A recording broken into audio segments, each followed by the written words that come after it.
अध्याय 466 अध्याय 466 लाल कण या लिंग जियाओलोंग की ताकत देखकर इबिस सम्राट आश्चर्यचकित रह गया।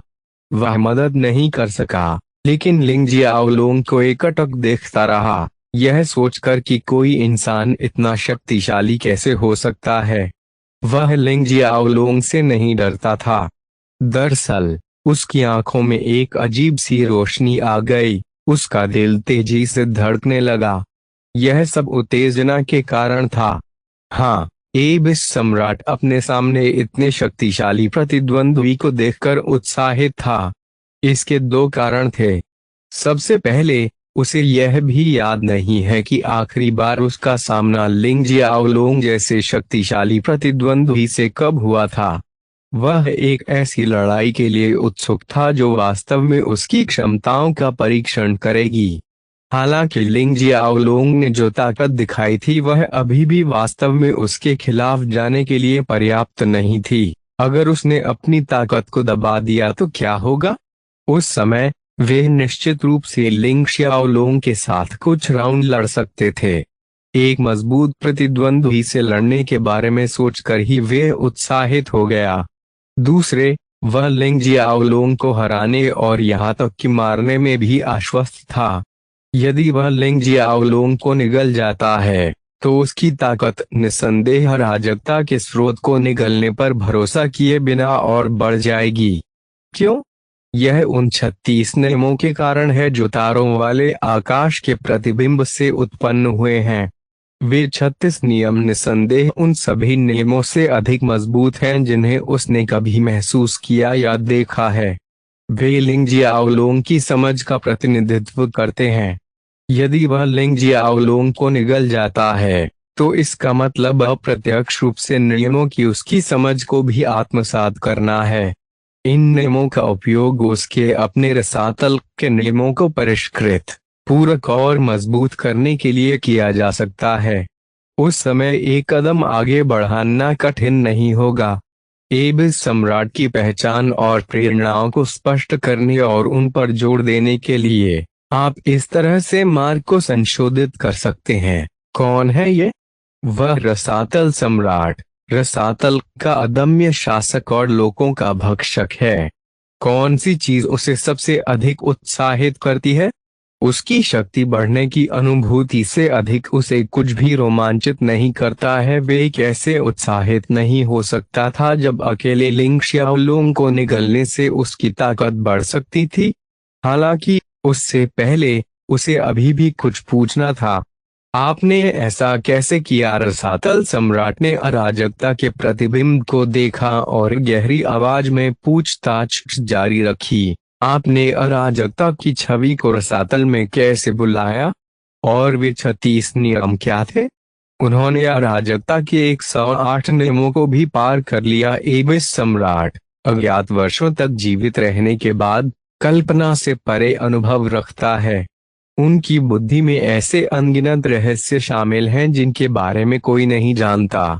तारों से भरे आकाश के प्रतिबिंब के प्रकट होने पर उसने तुरंत इसे अराजकता के प्रतिबिंब के रूप में पहचान लिया। फू! लिंग जियाओलोंग ने हवा की गहरी सांस छोड़ी। फिर उसने अपना सिर उठाया और अपने सिर के ऊपर अराजकता के प्रतिबिंब को देखा। इस प्रतिबिंब ने पहले ही रसातल के अंधेरे शून्य को लगभग पूरी तरह से ढक दिया था।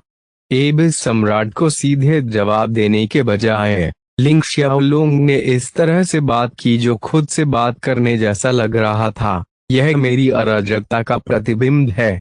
चूंकि यह मेरी अराजकता का प्रतिबिंब है, मैं स्पष्ट रूप से जब भी और जहां भी चाहूं उन्हें बुला सकता हूं। मैंने अराजकता के सभी नियमों को तब समझा था जब मैं केवल अराजकता संप्रभु क्षेत्र का योद्धा था।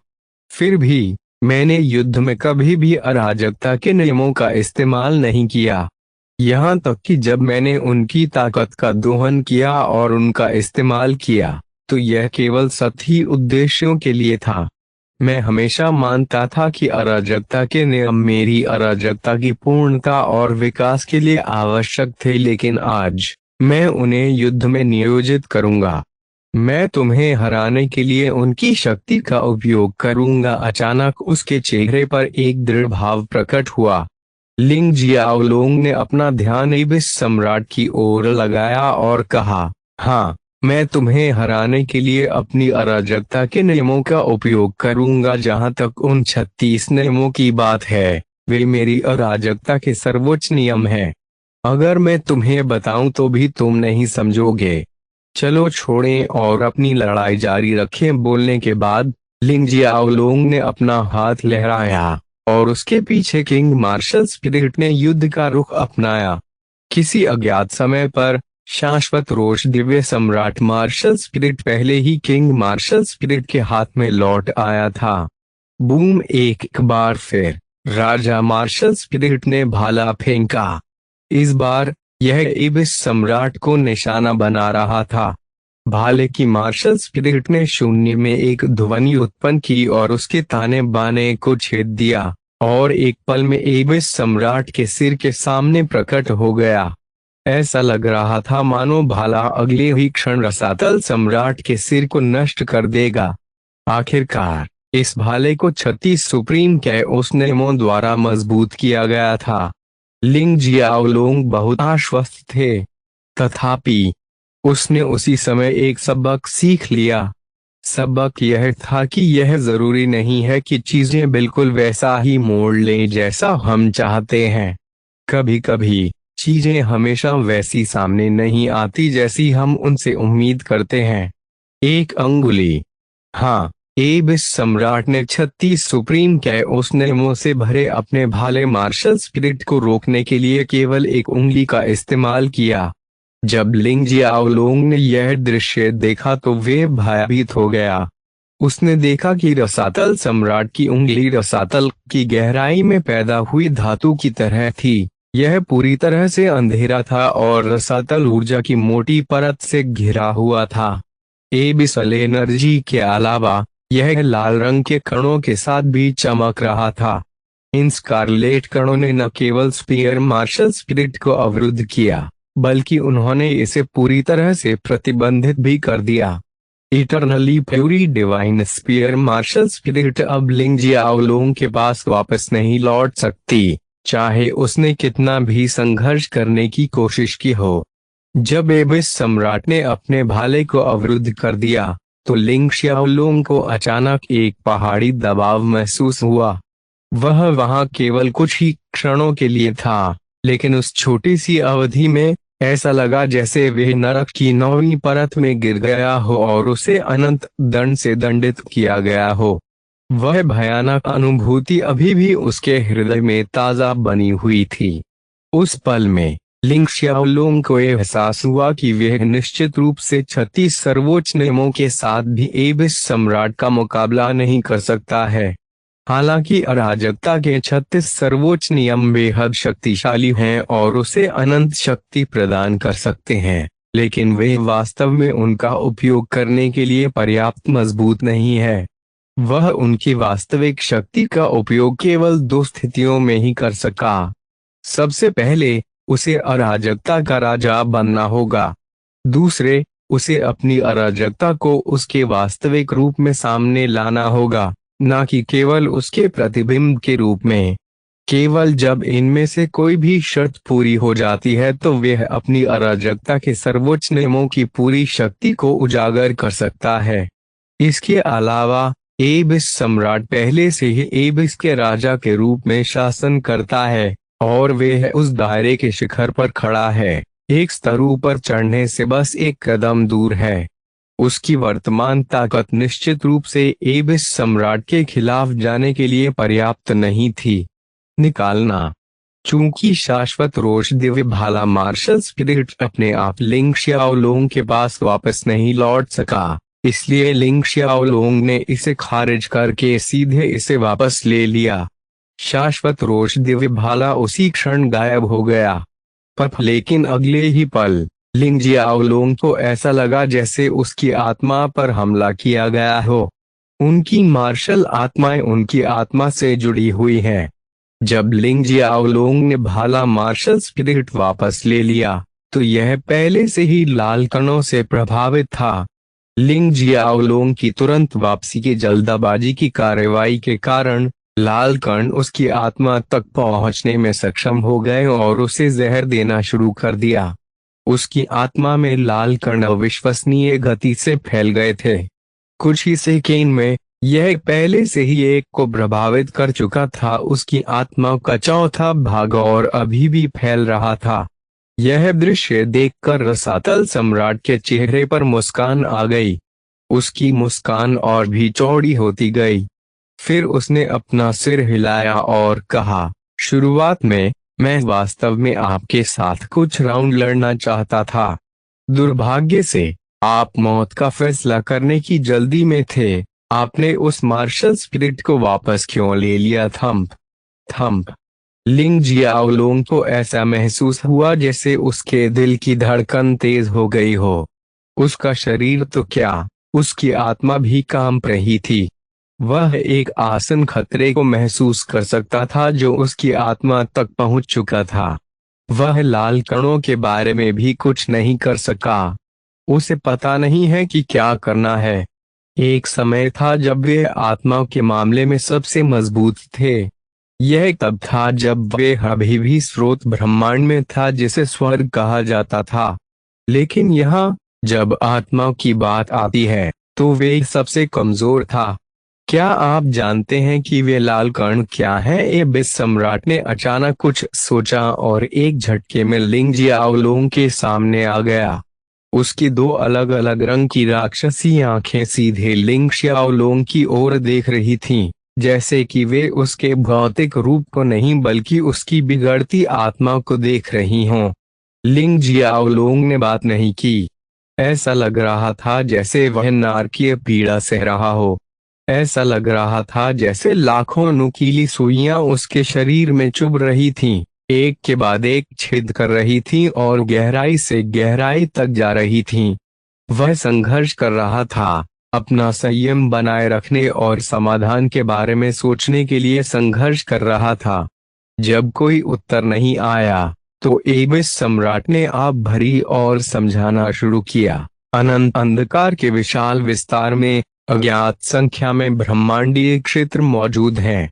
कुछ अराजकता हैं, कुछ छेबिस हैं, जबकि अन्य अलग अलग नाम रखते हैं और अलग अलग रास्तों का अनुसरण करते हैं। खेती ऐसे ही एक ब्रह्मांडीय क्षेत्र को स्पिरिटेरियम कहा जाता है। को फायदान आपके लिए और अधिक अध्याय लाने में सहायता के लिए हमारा समर्थन करें। संपर्क करें _साइट मैप दान करें। अध्याय 467 अध्याय 467 स्पिरिटेरियम लिंग जियाओलोंग ने असहनीय दर्द को सहन किया और एबिस सम्राट द्वारा उल्लिखित ब्रह्मांडीय क्षेत्र के नाम का मानसिक ध्यान रखा। उन्होंने एक बार विश्वास किया था कि अराजकता ही एकमात्र ब्रह्मांडीय क्षेत्र है, अनंत अंधकार में अस्तित्व का एकमात्र क्षेत्र है। हालांकि कुछ ही समय पहले उन्हें पता चला कि रसातल एक और ब्रह्मांडीय क्षेत्र था, अराजकता से अलग अस्तित्व का एक और क्षेत्र। बाद में एक रसातल की आत्मा को निगलने के बाद उसे पता चला कि रसातल सम्राट ने अराजकता के समान अस्तित्व के सैकड़ों स्थानों को निगल लिया था। अब जब रसातल सम्राट अस्तित्व के इन क्षेत्रों पर चर्चा कर रहा था तो वे ध्यान से कैसे नहीं सुन सकता था। हालांकि वह अमानवीय दर्द सह रहा था, लेकिन उसकी ताकत ने उसे एक साथ कई काम करने की अनुमति दी। जबकि उनके एक हिस्से ने दर्द सहा, दूसरे हिस्से ने तेजी से उनकी आत्मा को प्रभावित करने वाले लाल कणों के लिए एक समाधान तैयार किया। अब जबकि एबिस सम्राट बोल रहा था, उसका एक और हिस्सा एबिस सम्राट के शब्दों को सुनने पर केंद्रित था। यह कहा जा सकता है कि तीन व्यक्तियों को एक में मिलाने के अपने फायदे हैं। यह व्यापक रूप से स्वीकृत धारणा है कि एक व्यक्ति एक समय में केवल एक ही चीज के बारे में सोच सकता है।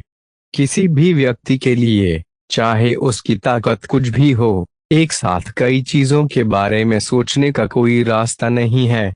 यह सीमा मुख्य रूप से हमारे मस्तिष्क की संरचना के कारण है। केवल एक मस्तिष्क के साथ हम स्वाभाविक रूप से एक समय में एक विचार को संसाधित करने तक ही सीमित हैं। निस्संदेह एक से अधिक मस्तिष्क वाली जातियां भी होती हैं। वे एक समय में एक से अधिक मामलों पर भी सोच सकते थे और काम को अधिक कुशलता से कर सकते थे। हालांकि ये जियो किनफेंग और लिंग जियाओलोंग ए के विलय के बाद लिंग जियाओलोंग ने एक साथ कई चीजों के बारे में सोचने की क्षमता हासिल कर ली। इसे एक उल्लेखनीय क्षमता माना जा सकता है। यही कारण है कि लिंग जियाओलोंग एबिस सम्राट के शब्दों को बहुत स्पष्ट रूप से सुनने पर ध्यान केंद्रित करने और उनके सभी शब्दों को नोट करने में सक्षम था। एबिस सम्राट शायद सोच रहा था कि भले ही वे इन रहस्यों को कहे, लिंग जियाओलोंग शायद समझ नहीं पाएगा या ध्यान से सुन भी नहीं पाएगा, क्योंकि वह दर्द सहने पर ध्यान केंद्रित कर रहा है और लाल कणों को दबाने का रास्ता खोजने की कोशिश कर रहा है। एबिस सम्राट ने कहा, स्पिरिटेरियम एक बहुत ही अनोखा ब्रह्मांडीय क्षेत्र है, अपनी तरह का एक। मैं सैकड़ों ब्रह्मांडीय क्षेत्रों में गया हूं और उन सभी को निगल लिया है। स्पिरिटेरियम एकमात्र ब्रह्मांडीय क्षेत्र था जिस पर मैं हाथ डालने की हिम्मत नहीं कर सकता। आप जानते हैं क्यों? जैसे ही वह बोला, वह थोड़ी देर के लिए रुका और अपना ध्यान लिंग जियाओलोंग से हटाकर तारों की रोशनी को दर्शाते हुए आकाश की ओर कर दिया। निस्संदेह ये सितारे वास्तव में लिंग जियाओलोंग की अराजकता की भूमि थे। वह जानता था कि भले ही लिंग जियाओलोंग उसकी बातें सुन और समझ रहा हो, फिर भी वे उत्तर नहीं दे पाएगा। इसलिए वह थोड़ी देर बाद जारी रहा। ऐसा लग रहा था कि वह गहरे विचार में खो गया है, जैसे कि वह वहां बिताए अपने समय को याद कर रहा हो। स्पिरिटेरियम एक ब्रह्मांडीय क्षेत्र है जहां योद्धा केवल अपनी आत्मा की खेती कर सकते हैं। क्या उसकी तरह स्पिरिटेरियम अनगिनत दौड़ की मेजबानी करता है, लेकिन कोई भी ऊर्जा की खेती पर ध्यान केंद्रित नहीं करता है। उनका एकमात्र ध्यान आत्मा की खेती पर है। हम एबिसल्स और आप अराजकता के प्राणी मुख्य रूप से ऊर्जा की खेती करते हैं, जबकि हम अपनी आत्माओं की भी खेती कर सकते हैं। हम इस पहलू में स्पिरिटेरियम के प्राणियों की तुलना में बहुत पीछे हैं। ओह, आपके अराजकता में स्पिरिटास नामक एक जाति है जो पूरी तरह से आत्मा की खेती पर ध्यान केंद्रित करती है। यह वास्तव में एक अनोखी दौड़ है जो अन्य ब्रह्मांडीय क्षेत्रों में दुर्लभ है। हालांकि मैं गारंटी दे सकता हूं कि यहाँ तक कि अराजकता के स्पिरिटास भी लगभग 20% ही समझते हैं स्पिरिटेरियम के प्राणियों की तुलना में आत्मा की खेती। यह 20% हम दोनों के लिए पहले से ही अकल्पनीय है। इस तथ्य के बावजूद कि हमारे पास एक ब्रह्मांडीय क्षेत्र को पूरी तरह से नष्ट करने में सक्षम ताकत है, लिंग जियाओलोंग की सांसें तेज होगी। इसका मुख्य कारण उसकी आत्मा में तेज गति से जहर भरना था, लेकिन इसका एक कारण वह जानकारी भी थी जो उसने एबिस सम्राट से सीखी थी। रसातल सम्राट ने एक बार फिर अपना ध्यान आकर्षित किया। उसने लिंग जियाओलोंग के दर्द भरे चेहरे को देखा और फिर अपना हाथ लहराया। सरसराहट, सरसराहट। अंधेरे के शून्य में अराजकता के प्रतिबिंब से प्रतिबिंबित मंद प्रकाश के साथ लाल कण बेतहाशा नृत्य करने लगे। वे बड़े और मजबूत होते गए, तेजी से हजारों मील शून्य में फैल गए। फिर भी वे लिंग जियाओलोंग को छूने से बचते रहे। लिंग जियाओलोंग पहले से ही पीड़ित था। यदि इतनी बड़ी मात्रा में लाल कण उसके संपर्क में आ जाएं तो उसकी आत्मा पूरी तरह भ्रष्ट हो जाएगी। एबिस सम्राट ने गहरी सांस ली और आह भरी। भले ही मैं एबिस का राजा हूँ, मेरे पास स्पिरिटेरियम को संभावित रूप से नष्ट करने की ताकत है। इससे पहले कि मैं उनके खिलाफ कदम उठाने के बारे में सोच पाता, मेरी आत्मा नष्ट हो गई होती। ऐसा इसलिए है क्योंकि स्पिरिटेरियम के प्राणियों के पास ऐसी अकल्पनीय ताकत वाली आत्माएं हैं। मेरा विश्वास करें जब मैं कहता हूं कि वे आसानी से अपनी आत्मा शक्ति को हमारे साथ जोड़ सकते हैं और हमारी यादों को पढ़ सकते हैं। हमें इसका एहसास भी नहीं होगा। वे हमारी जीवन शक्ति और आत्मा शक्ति को मार्गदर्शक के रूप में भी उपयोग कर सकते हैं। हमारे ब्रह्मांडीय क्षेत्र का पता लगाने के लिए उनकी आत्मिक शक्ति वास्तव में भयावह है। उनका मुकाबला करने का एकमात्र तरीका समान रूप से मजबूत आत्मिक शक्ति का होना है। जब मैंने स्पिरिटेरियम की खोज की तो मैं उत्साह से भर गया, अपनी विजय में अस्तित्व का एक और क्षेत्र जोड़ने के लिए उत्सुक था। हालांकि उस ब्रह्मांडीय क्षेत्र में प्रवेश करने पर मुझे तुरंत अराजकता ऊर्जा, दिव्य ऊर्जा, रसातल ऊर्जा और बहुत कुछ की अनुपस्थिति का एहसास हुआ। इसके बजाय उस क्षेत्र की हवा ही आत्मा ऊर्जा से युक्त लग रही थी, वे स्रोत जिसे आत्माओं और आत्मा बल को मजबूत करने के लिए अवशोषित किया जा सकता है। मुझे जल्द ही पता चला कि आत्मा ऊर्जा की 1000 इकाइयों को अवशोषित करके आत्मा बल की एक इकाई में परिवर्तित किया जा सकता है। मानो उसे अचानक एहसास हुआ कि उससे कुछ चूक गया है। वह रुका और अपने दोनों सींगों के बीच अपना माथा थपथपाया। ओह, मैं बताना भूल गया। शायद मेरी आत्मा की अनूठी प्रकृति या स्पिरिटेरियम के शून्य में व्याप्त अंतर्निहित आत्मा ऊर्जा के कारण, जो स्पिरिटेरियम के प्राणियों के लिए एक जासूसी उपकरण की तरह है, उस ब्रह्मांडीय क्षेत्र में रहने वाले शक्तिशाली प्राणियों ने मुझे तुरंत पहचान लिया था। जैसे ही मैं पहुंचा, वे तुरंत मेरे सामने आ गए और जांच करने लगे। हालांकि वे ताकत की खेती में मुझसे कमजोर थे, लेकिन मैं उनसे निकलने वाले खतरे की भावना को इतना तीव्र नहीं कर सका। बुरी तरह काम उठा। जैसा कि कहा जाता है, जहां प्रकाश है वहां अंधेरा है। वह ब्रह्मांडीय क्षेत्र अंधेरे से रहित नहीं है। मेरे आगमन पर स्वघोषित धर्मी ताकतों ने मुझे पकड़ने और मुझसे पूछताछ करने की कोशिश की। उन्होंने यहाँ तक कि गहराई में जाने की धमकी भी दी। अगर मैंने सहयोग करने से इनकार कर दिया तो मुझ पर स्पिरिटेरियम में मेरी उपस्थिति, मेरी उत्पत्ति और मेरे इरादों के बारे में सवाल उठने लगे।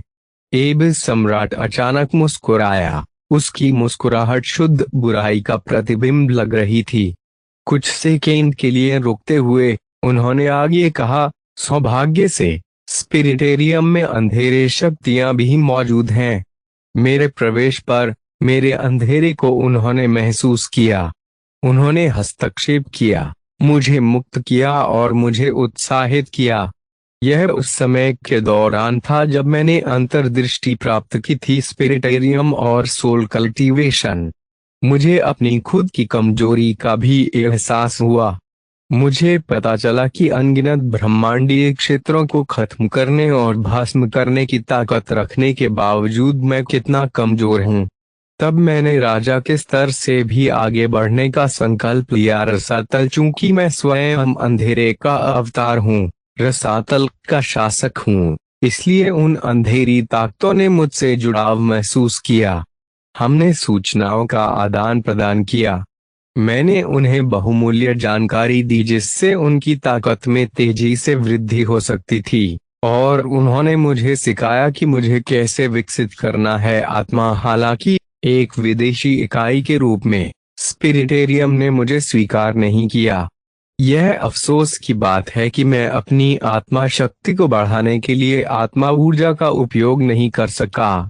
फिर भी वर्षों के अथक शोध के बाद मैंने अंततः अपना स्वयं का आत्मा कौशल विकसित किया। जब लिंग जियाओलोंग ने एबिस सम्राट द्वारा बोले गए अंतिम वाक्य को सुना तो एक पल के लिए उसकी आंखें चमक उठीं, लेकिन वह रोशनी तुरंत छुप गई। बड़ी कठिनाई से लिंग जियाओलोंग ने 2 शब्द बोले, आर रेड पार्टिकल्स। आप होशियार हो। एबिस सम्राट ने लिंग जियाओलोंग की प्रशंसा की और जोर से हंसे। ऐसा लगता है कि मेरे शब्द आपके लिए व्यर्थ नहीं गए। आप मुझे सुन रहे थे। बात सिर्फ इतनी है कि मुझे नहीं पता कि आप कितना समझ पाए। वैसे भी मैं आपको निकलने से पहले आपके सभी संदेह दूर कर दूंगा। हाँ, लाल कण वास्तव में कण नहीं है, बल्कि मेरी आत्मा शक्ति से पैदा हुई क्षमता की अभिव्यक्ति है। यह एक क्षमता है जिसे मैंने स्पिरिटेरियम में बनाया था। इस क्षमता को सोल एबिस कहा जाता है। एक बार जब आपकी आत्मा पूरी तरह से दूषित हो जाती है तो आपको ऐसा महसूस होगा जैसे कि आप गहरे रसातल में गिर रहे हैं और अरबों, यहाँ तक कि खरबों रसातल में समा जा रहे हैं। आपको ऐसा महसूस होगा जैसे कि आपकी आत्मा को धीरे धीरे टुकड़ों में विभाजित किया जा रहा है और आपकी आत्मिक शक्ति को बाहर निकाला जा रहा है। थोड़ा थोड़ा करके जो दर्द आप अनुभव करेंगे वह उस दर्द से 100 गुना अधिक बदतर होगा जो आप अभी झेल रहे हैं। यही कारण है कि मैंने इस क्षमता का नाम रखा सोल एबिस। मैंने उनसे आत्माओं के बारे में कई बातें सीखी। बाद में मैंने स्पिरिटेरियम छोड़ दिया क्योंकि वहां रहने से मुझे कोई फायदा नहीं होगा। आखिरकार वहां अपना समय बर्बाद करने के बजाय अन्य ब्रह्मांडीय क्षेत्रों को ढूंढना और उन्हें निगलना कहीं बेहतर था। को फायदान आपके लिए और अधिक अध्याय लाने में सहायता के लिए हमारा समर्थन करें। संपर्क करें -- मैप दान करें। अध्याय 468 अध्याय 468 इन्फर्नो थंडरबर्ड का आगमन। लिंग शाओलुंग की आत्मा के अंदर के लाल कण बहुत अनोखे थे और उनमें आत्मा को भ्रष्ट करने की विशेषताएं थीं। वे उस किसी भी चीज से भिन्न थे जिसका सामना लिंग जियाओलुंग ने पहले कभी नहीं किया था। उसने अपने शक्तिशाली आत्मबल से लाल कणों को दबाने का प्रयास किया लेकिन असफल रहा। उसकी आत्मिक शक्ति को उन निंदनीय कणों ने एक क्षण में निगल लिया। चूंकि आत्मिक बल अप्रभावी साबित हुआ, उसने अपनी कच्ची शक्ति और मूल ऊर्जा से उन्हें दबाने की कोशिश की लेकिन फिर भी असफल रहा। अंत में उन्होंने सर्वोच्च नियम भी जुटाए लेकिन किसी कारण से वे भी काम नहीं कर सके। लिंग जियाओलुंग को यह समझ में नहीं आ रहा था कि लाल कणों के खिलाफ कुछ भी प्रभावी क्यों नहीं था। स्पिरिटेरियम के बारे में बोलना समाप्त करने के बाद एबिस सम्राट ने अपनी तर्जनी को हिलाया और शून्य में बिखरे हुए सभी लाल कण उसकी उंगलियों पर इकट्ठा होने लगे, धीरे धीरे एक निश्चित आकार लेने लगे। पलक झपकते ही वे लाल अजगर के रूप में एकत्रित हो गए। वह लाल कणों से प्रकट हुआ जीवित लाल अजगर था। इसकी उपस्थिति से लिंग जियाओलुंग की आत्मा कांप उठी। अब मैं सोल एबिस की भयावह विशेषताओं को समझाता हूँ। एबिस सम्राट ने रेड पायथन के साथ खेला और आगे कहा, सोल एबिस में न केवल मेरी सोल फोर्स की विशेषताएं हैं जिसे आप डार्क सोल फोर्स कह सकते हैं, क्योंकि अन्य एबिसल्स के विपरीत मेरी आत्मा विकसित हुई है और बाधाओं से मुक्त हो गई है। रसातल। मुझे रसातल से बांधने वाले बंधनों को तोड़ने के लिए मुझे अपनी आत्मा को अपने भौतिक शरीर के साथ मिलाना पड़ा, जिसके परिणाम स्वरूप मेरी आत्मा का डार्क सोल में विकास और परिवर्तन हुआ। मेरी सोल फोर्स के अलावा सोल एबिस से बेसल एनर्जी, शापित एबिसल एनर्जी और मियास्मिक वेल की विशेषताओं का भी प्रतीक है, जो लाल कणों के रूप में सोल एबिस की अभिव्यक्ति में योगदान करते हैं। सोल एबिस की विशेषताओं के बारे में सुनते ही लिंग जियाओलुंग की आंखें तुरंत चमक उठीं। उसने तुरंत अपनी आत्मा को दूषित करने वाले लाल कणों को हटाने का एक तरीका ढूंढ लिया। उत्तर मेरे सामने था, मैं देख ही नहीं पाया। लिंग जियाओलुंग आहें भरने और अपना सिर हिलाने के अलावा कुछ नहीं कर सका। 100% आश्वस्त होने के लिए उन्होंने पूछा, एबिसल एनर्जी और शापित एबिसल एनर्जी। उसे नहीं पता था कि शापित एबिसल एनर्जी क्या है, लेकिन इसके नाम से वे कम से कम यह अनुमान लगा सकता था कि यह एबिसल एनर्जी का दूसरा रूप था। एबिस सम्राट ने सिर हिलाया। आप सोच रहे होंगे कि मैं आपको इतनी आसानी से सब कुछ क्यों समझा रहा हूँ। ठीक है, लिंग जियाओलुंग ने धीरे से सिर हिलाया और एबिस सम्राट को जारी रखने का संकेत दिया। उसने पहले से ही लाल कणों को हटाने की योजना तैयार कर ली थी, लेकिन इसे सफलतापूर्वक निष्पादित करने के लिए उसे एबिस सम्राट का ध्यान कहीं और लगाना था। हा हा हा, एबिस सम्राट जोर से हंसे। स्पष्ट रूप से लिंग शाओलुंग की प्रतिक्रिया से संतुष्ट थे। फिर उसने उत्तर दिया, ऐसा इसलिए है क्योंकि तुम्हारे यहाँ जीवित रहने का कोई रास्ता नहीं है। तुम्हारा भाग्य तय है, तुम निश्चित रूप से मरोगे, और फिर मैं तुम्हें खा जाऊंगा। चूंकि तुम्हारी मृत्यु अपरिहार्य है, तो मुझे इसके रहस्य के बारे में चिंता क्यों करनी चाहिए। मेरी आत्मा का रूपे फैल रहा है। वास्तव में एक तार्किक कदम। लिंग जियाओलोंग ने अपने चेहरे पर दर्द भरे भाव प्रदर्शित किए और बुदबुदाया। उसकी बातें सुनकर रसातल सम्राट और भी संतुष्ट हो गया। आपकी आत्मा मेरी अपेक्षा से कहीं अधिक मजबूत है। इसमें बहुत अधिक समय लग रहा है।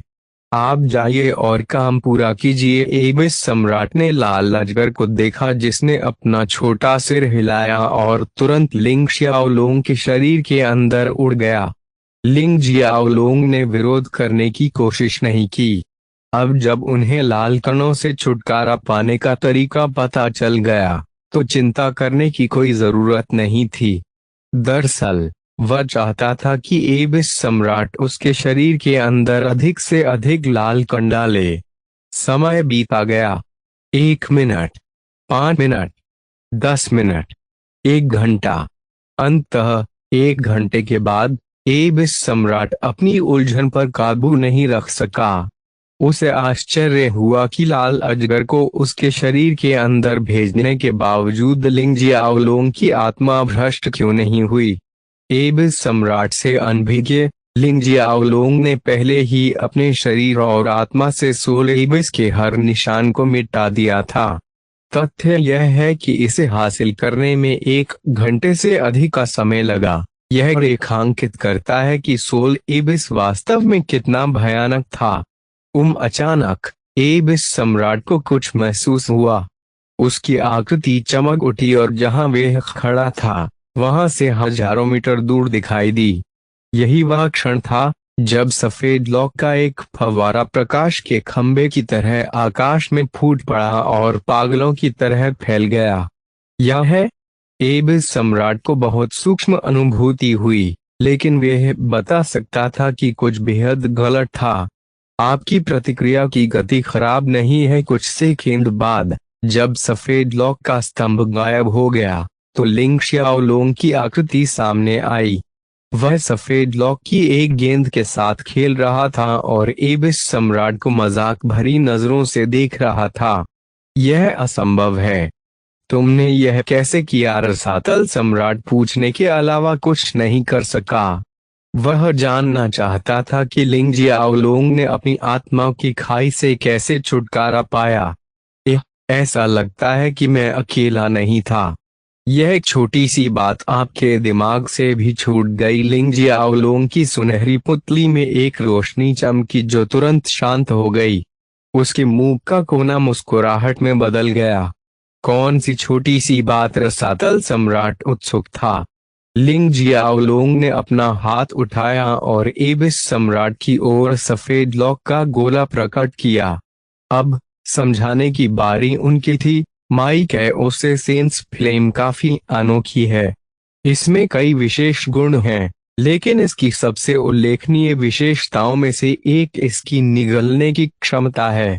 दुर्भाग्य से यह केवल वही खाता है जो इसे अपने विकास के लिए असाधारण रूप से फायदेमंद लगता है। एबिसल एनर्जी इस श्रेणी में आती है चूंकि आपकी आत्मा रसातल में रसातल ऊर्जा और शापित रसातल ऊर्जा की विशेषताएं हैं। मेरी ओसेसेंस फ्लेम उन्हें निकालने और भस्म करने में सक्षम थी। जो कुछ बचा था वह केवल आपकी आत्मा शक्ति और तथाकथित मियास्मिक घूंघट था। मियास्मिक घूंघट अप्रासंगिक था। यह केवल आत्मा रसातल को उसके कण जैसे आकार और जहरीली विशेषता प्रदान की है। मैं हर प्रकार के जहर से प्रतिरक्षित हूँ। जहाँ तक आपकी आत्मा शक्ति का सवाल है, मैंने इसे परिष्कृत कर दिया है। मेरी आत्मा का हिस्सा बनो। अपनी आत्मा के रसातल से छुटकारा पाना इतना कठिन नहीं था, है ना? बोलते समय लिंग जियाओलोंग शानदार ढंग से मुस्कुराए, लेकिन एबिस सम्राट की नजर में उनकी मुस्कान 1000 तेज सुइयों की तरह थी जो सीधे उनके दिल में चुभ गईं। उसने गलती की, सचमुच बहुत बड़ी गलती। इससे पहले जब लिंग जियाओलोंग एबिस की भूमि में एबिसल्स से लड़ रहा था और उन्हें मार रहा था, तो वे उसकी हर गतिविधि पर नजर रख रहा था। उन्होंने स्पष्ट रूप से देखा कि कैसे कैओसेसेंस फ्लेम ने एबिसल्स और एबिसल एनर्जी को भस्म कर दिया। यह इतना क्रूर था कि रसातल की भूमि को भी निगल सकता था। वह इतनी छोटी सी बात कैसे भूल सकता है? कम से कम एक तथ्य ने उसे राहत का क्षण दिया। यह सिर्फ वह नहीं था जो कैओसेसेंस फ्लेम के बारे में भूल गया था, यहाँ तक कि इसके मालिक लिंग जियाओलोंग ने भी कुछ समय तक इसे नजरअंदाज कर दिया था। जब एबिस सम्राट ने एबिसल एनर्जी और शापित एबिसल एनर्जी का उल्लेख किया, तभी उसके दिमाग में यह विचार आया। बावजूद इसके यह कुछ खास नहीं था। भले ही लिंग जियाओलोंग खुद को सोल एबिस से छुटकारा दिलाने में कामयाब रहा, एबिस सम्राट के पास उसे खत्म करने के कई तरीके थे। तुम्हारी लॉ मेरे खिलाफ बेकार है। यह मुझे निगलने के लिए बहुत कमजोर है। एबिस सम्राट ने कैओसेसेंस फ्लेम की ओर इशारा किया और उपहास किया। मैं यह जानता हूँ, यही कारण है कि मैं अपनी लॉ से तुमसे नहीं लड़ूंगा। लिंग जियाओलोंग ने अपनी अराजकता की लॉ को वापस बरकरार रखा। उसके पीछे किंग मार्शल स्पिरिट ने एक बार फिर हमला करने के लिए तैयार होकर रुख अपनाया। हालांकि इस बार स्पीयर मार्शल स्पिरिट के हाथ में नहीं था। लिंग जियाओलोंग ने कुछ सोचा और एक बार फिर शाश्वत रोष दिव्य भाला मार्शल स्पिरिट को प्रकट किया, जिससे किंग मार्शल स्पिरिट ने उसे पकड़ लिया। के रसातल सम्राट बुरी तरह हंसा। उन्होंने कहा, यह हमला पहले मुझ पर काम नहीं करता था। क्या आपको सच में लगता है कि इस बार यह काम करेगा? मैं अच्छी तरह जानता हूँ। लिंग जियाओलोंग ने अपना सिर हिलाया। वह जानता था कि वह क्या कर रहा था। उन्होंने कहा, लेकिन आपको किसने बताया कि यह हमला पिछले हमले जैसा ही है? जैसे ही वह बोला, अराजकता का प्रतिबिंब एक शानदार रोशनी के साथ चमक उठा। गर्जन, एक गहरी गर्जना जो अंधेरे के शून्य के पार से आती हुई प्रतीत होती थी, हर जगह गूंज उठी। मूक तरंगें फिर भी इतनी शक्तिशाली हैं कि तुरंत हर दिशा में फैली सैकड़ों भूमियों को नष्ट कर सकती हैं। गड़गड़ाहट। बहुत जल्द अराजकता का प्रतिबिंब गरज और बिजली के साथ चमक उठा। ऐसा भी लग रहा था जैसे आग लगाई गई हो। धीरे धीरे एक विशाल प्राणी अराजकता के प्रतिबिंब से बाहर आया। यह इन्फर्नो थंडरबर्ड था। यह जीव उनकी मार्शल स्पिरिट हुआ करता था। इन्फर्नो थंडरबर्ड पहला प्राणी है जिसका जन्म तब हुआ जब उसकी अराजकता अभी भी एक छोटे से सॉस यूनिवर्स के अलावा कुछ नहीं थी। बाद में उनकी अराजकता के विकास के साथ साथ इन्फर्नो थंडरबर्ड भी विकसित होता रहा। इसे मजबूत बनने के लिए कभी खेती करने की जरूरत नहीं पड़ी। अब अराजकता के 36 सर्वोच्च नियमों के जन्म के साथ इन्फर्नो थंडरबर्ड की ताकत अराजकता के कई स्तर 36 मास्टर्स से भी अधिक मजबूत थी। यहाँ इन्फर्नो थंडरबर्ड के साथ लिंग जियाओलोंग को एबिस सम्राट से लड़ने के लिए एक मजबूत सहायक मिला। को फायदान आपके लिए और अधिक अध्याय लाने में सहायता के लिए हमारा समर्थन करें। संपर्क करें _साइट मैप दान करें। अध्याय 469 रसातल सम्राट का उग्र चिल्लाना। इन्फर्नो थंडरबर्ड एक राजसी प्राणी था। इसकी सुंदरता अपने चरम पर थी। कई परिवर्तनों और विकासों के माध्यम से पक्षी की ताकत लेवल 36 मास्टर ऑफ कैओस के स्तर तक बढ़ गई थी। वास्तविक अराजकता के विपरीत, जहां लिंग जियाओलोंग रहता था, उसकी व्यक्तिगत अराजकता की सीमा अब अराजकता के स्तर 36 मास्टर के स्तर तक सीमित नहीं थी, बल्कि अराजकता के राजा के स्तर तक पहुंच गई थी। सीमा में यह सफलता 36 सुप्रीम कैओस नियमों की उपस्थिति के कारण हुई। हालांकि लिंग जियाओलोंग के कारण कोई भी प्राणी अराजकता के राजा के दायरे में विकसित नहीं हो सका। जब तक लिंग जियाओलोंग चढ़ता है और अराजकता का राजा बन जाता है, तब तक यह क्षेत्र उसकी व्यक्तिगत अराजकता के प्राणियों के लिए भी खेती के लिए खुला रहेगा। जैसे ही इन्फर्नो थंडरबर्ड प्रकट हुआ, किंग मार्शल स्पिरिट उसकी पीठ पर कूद पड़ा, जो किसी भी समय हमला करने के लिए तैयार था।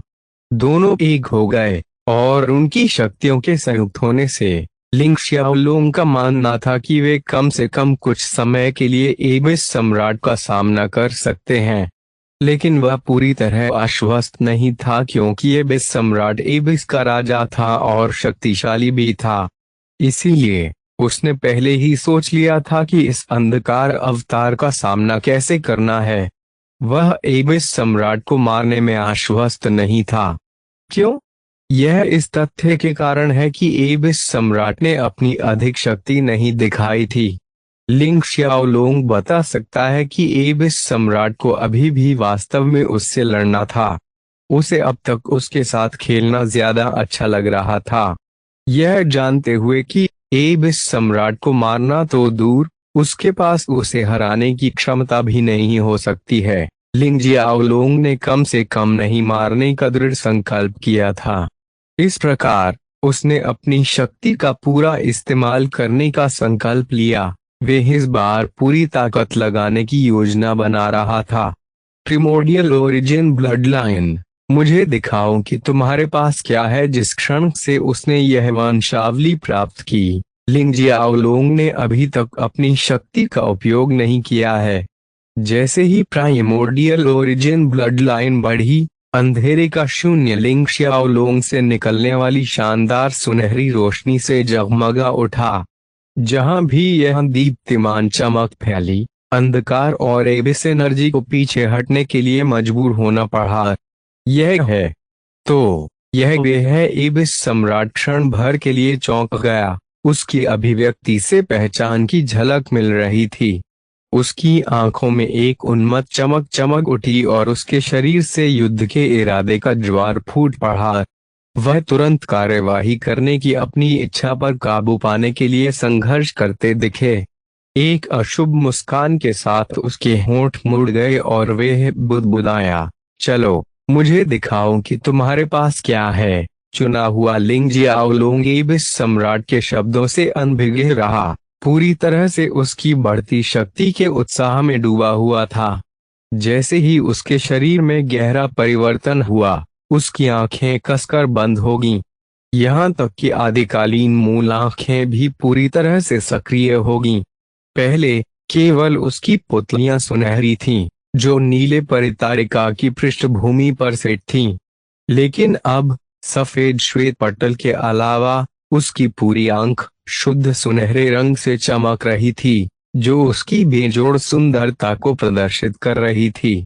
लिंग जियाओलोंग का कद थोड़ा बढ़ गया, जिससे उसकी ऊंचाई 0.2 मीटर अतिरिक्त हो गई।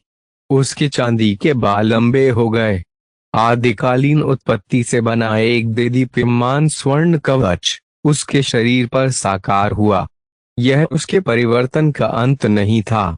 प्रिमोर्डियल ओरिजिन ब्लड लाइन की सक्रियता के साथ उनकी खेती मास्टर ऑफ कैओस के स्तर 36 तक बढ़ गई। यह चरम पर पहुंच गया। वास्तव में लिंग जियाओलोंग को यह भी महसूस हुआ कि उसकी मूल ऊर्जा रूपांतरित हो रही थी, शुद्ध और मजबूत हो रही थी। उसने अपना हाथ अपने चेहरे के सामने उठाया और सुनहरी ऊर्जा की एक हल्की लहर उसकी हथेली के चारों ओर घूमती हुई प्रकट हुई। यह सुनहरी ऊर्जा तरल सोने के समान एक तरल पदार्थ की तरह दिखती थी। लिंग जियाओलोंग के दिमाग में अचानक सूचनाओं की बाढ़ आ गई। तो यह कोई मूल ऊर्जा नहीं है, बल्कि प्राइमर्डियल मूल ऊर्जा है, जो अराजकता के पेड़ के लिए विशिष्ट है, उन्होंने महसूस किया। लिंग जियाओलोंग ने गहरी सांस छोड़ी। वह अपनी वर्तमान ताकत के परिमाण को समझना भी शुरू नहीं कर सका। वह अत्यधिक शक्तिशाली, उत्साहजनक रूप से महसूस करता था। इसी क्षण उसे कुछ महसूस हुआ। उसके चेहरे पर झुंझलाहट दिखाई दी, लेकिन जल्द ही उसका चेहरा बदल गया और एक उत्साहित भाव प्रकट हुआ। हालांकि वह जल्द ही शांत हो गए और बुदबुदाए, अभी समय नहीं आया है। पहले मुझे देखने दो कि मैं अब कितना शक्तिशाली हो गया हूँ। आक्रमण करना, गर्जन लिंग जियाओलोंग के चिल्लाने के साथ इन्फर्नो थंडरबर्ड आगे बढ़ते हुए जोर से दहाड़ने लगा। इसका शरीर इतना तेज था कि अगर वहां खड़े लोग होते तो उन्हें आग की लपटों के कुछ बोल्ट ही एक पंक्ति में सीधे जाते हुए दिखाई देते। एक पल में इन्फर्नो थंडरबर्ड पहले से ही एबिस सम्राट के ठीक सामने आ गया था और मैग्मा की एक नदी उगल दी थी। एबिस सम्राट ने अपना हाथ लंबवत लहराया, जिससे उसके सामने एक अदृश्य लहर दिखाई देने लगी। ये अदृश्य तरंगें एक शक्तिशाली ढाल की तरह व्यवहार करती थीं, जो मैग्मा को उसके सामने दर्जनों सेंटीमीटर तक रोक देती थीं। हालांकि इससे पहले कि एबिस सम्राट आराम कर पाता, अनंत शक्ति से युक्त एक भाला ऊपर से नीचे गिरा। यह एक पहाड़ की तरह नीचे दबा हुआ था, जो उसकी जान लेने पर आमादा था। यह हमला किंग मार्शल स्पिरिट द्वारा शुरू किया गया था, जो पहले से ही 36 सुप्रीम कैओस नियमों द्वारा मजबूत किया गया था। यह उल्लेख करने की आवश्यकता नहीं है कि भाला स्वयं एक शक्तिशाली मार्शल स्पिरिट था। यह हमला भयानक था, ऐसा कुछ जिसे स्तर 36 पर अराजकता का मास्टर भी नहीं झेल सकता था। इससे पहले कि भाला रसातल सम्राट को छू पाता, वे एक तरल काली धुंध के ढेर में तब्दील हो गया। बूम! भाला तरल काली धुंध को भेद गया और वायुहीन शून्य में एक जोरदार विस्फोट हुआ। शून्य टुकड़े टुकड़े हो गया। अंतरिक्ष में कई विशाल दरारें दिखाई दी, जो विश्वभक्षी जानवर के खुले मुंह की तरह थीं, जो सब कुछ निगलने के लिए तैयार थे। तरलीकृत एबिस सम्राट लगभग अंदर ही समा गया था, लेकिन जल्द ही वह वापस अपने रूप में प्रकट हुआ और उसने अपने दोनों हाथों को दरारों की ओर इंगित किया, जिससे ये बिसल ऊर्जा की एक धार उत्पन्न हुई, जिसने फटे हुए शून्य को तुरंत ठीक कर दिया। पर टूटे हुए शून्य की मरम्मत पर ध्यान केंद्रित करने के कारण जब किंग मार्शल स्पिरिट ने फिर से हमला किया, तो एबिस सम्राट समय पर प्रतिक्रिया करने में असमर्थ था। भाला उसके शरीर में घुस गया, जिससे उसकी छाती में एक बड़ा छेद हो गया। छेद 36 सर्वोच्च अराजकता नियमों से भी प्रभावित था, जो एबिस सम्राट के शरीर पर जहर की तरह काम करता था, लेकिन इतना शक्तिशाली नहीं था कि उसे तुरंत मार सके। यह इस तथ्य के कारण हो सकता है कि ये नियम किंग मार्शल स्पिरिट की ताकत को बढ़ाने वाले सबसे छोटे निशान थे। रसातल सम्राट पहले तो स्तब्ध रह गया। उसने धीरे से अपनी छाती के छेद को देखा और फिर किंग मार्शल स्पिरिट की ओर देखा। मानो क्रोध से भस्म हो गई हो, उसकी दोनों आंखें अविश्वसनीय रूप से भयावह रोशनी से चमक उठीं। चक्काचौंध की तीव्रता घबराहट पैदा करने वाली थी, शुद्ध द्वेष फैला रही थी। यह ऐसा था मानो दो विशाल आंखें, एक लाल पुतली के साथ काली और दूसरी काली पुतली के साथ लाल, रसातल सम्राट के पीछे दूर के शून्य में भौतिक होगी, सीधे राजा मार्शल स्पिरिट पर स्थिर होगी। किंग मार्शल स्पिरिट अपनी पटरियों पर जम गया, मानो उसने अपनी सारी ताकत और चलने की क्षमता खो दी हो। चला गया! रसातल सम्राट उग्रता से चिल्लाया। उनकी आवाज में एक राक्षसी ऊर्जा थी जो रसातल को भी खत्म करने में सक्षम थी। चाहे कितना भी दुर्जय क्यों ना हो, किंग मार्शल स्पिरिट लिंग शियाओलोंग की आत्मा से पैदा हुई मार्शल स्पिरिट ही रही। हाँ, यह मजबूत था, लेकिन इसकी ताकत अभी भी सीमित थी। शक्तिशाली होते हुए भी इसकी शक्ति सीमित थी। यहाँ तक कि 36 सुप्रीम कैओस नियमों ने भी केवल इसकी ताकत को बढ़ाया। यह न तो उन नियमों को नियंत्रित कर सका और न ही उनका रत्ती भर भी उपयोग कर सका। एबिस सम्राट की चिल्लाहट किंग मार्शल स्पिरिट पर निर्देशित थी। यहाँ तक कि लिंग जियाओलोंग भी एबिस सम्राट के अचानक विस्फोट के लिए तैयार नहीं था। उसके क्रोधित चिल्लाने ने किंग मार्शल स्पिरिट और यहाँ तक कि स्पीयर मार्शल स्पिरिट को तुरंत नष्ट कर दिया। किंग मार्शल स्पिरिट और स्पीयर मार्शल स्पिरिट हल्के नीले प्रकाश के टुकड़ों में बदल गए। वे लिंग जियाओलोंग के पास वापस गए और उसके शरीर में प्रवेश कर गए। दूसरी ओर इन्फर्नो थंडरबर्ड गंभीर रूप से घायल होकर मौत के कगार पर लड़खड़ा रहा था। यहाँ तक कि मास्टर ऑफ कैओस्टर के शिखर पर इसकी दुर्जेय ताकत भी एबिस सम्राट के उग्र चिल्लाने से उत्पन्न जबरदस्त ताकत का सामना करने के लिए अपर्याप्त साबित हुई। रसातल सम्राट की चीख की जलन सहन न कर पाने के कारण वे बेहोश हो गया। लिंग जियाओलोंग स्तब्ध रह गया। उसके सदमे की सीमा अवर्णनीय थी। अब जाकर ही उसे एबिस सम्राट की वास्तविक शक्ति के परिमाण का एहसास हुआ। केवल अब उसे समझ में आया कि रसातल सम्राट ने उसे अभी जो दिखाया था वे उसकी असली ताकत का एक छोटा सा हिस्सा था। यदि एबिस सम्राट ने युद्ध में अपनी पूरी ताकत लगा दी तो लिंग जियाओलोंग को एहसास हुआ कि वह एक मिनट भी नहीं टिक पाएगा। रसातल के राजा या अराजकता के राजा द्वारा संचालित शक्ति अराजकता के सबसे शक्तिशाली स्वामी की भी समझ से परे थी। उग्र चिल्लाहट के बाद एबिस सम्राट ने लिंग जियाओलोंग की ओर देखा। उसके पीछे की दो विशाल आंखें किसी क्षण गायब हो गईं। उसकी छाती का छेद बहुत तेजी से ठीक होने लगा। लिंग जियाओलोंग के हैरान चेहरे को देखते हुए उसने ठंडा व्यंग्य किया और फिर उसके चेहरे पर एक अजीब सी मुस्कान आ गई। लिंग जियाओलोंग अपने होश में वापस आ गया। पहला काम जो उसने किया वह था इन्फर्नो थंडरबर्ड को पुनर्प्राप्ति के लिए व्यक्तिगत अराजकता में वापस भेजना। आखिरकार जब सुरक्षा के लिए कुछ नहीं बचता तभी वह पूरी तरह से उस लड़ाई पर ध्यान केंद्रित कर सकता है जो उसके सामने है।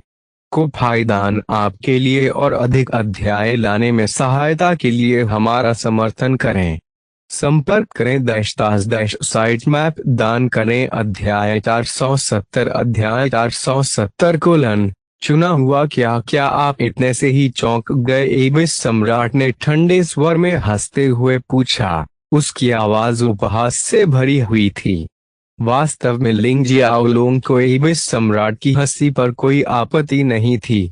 उसने शांति से सिर हिलाया और कहा, मैंने कभी नहीं सोचा था कि तुम इतने शक्तिशाली होगे। ऐसा लगता है कि मैं कभी भी तुम्हारा मुकाबला नहीं कर सका। रसातल सम्राट ने हंसना बंद कर दिया और अपनी अब बरामद हुई छाती का निरीक्षण किया।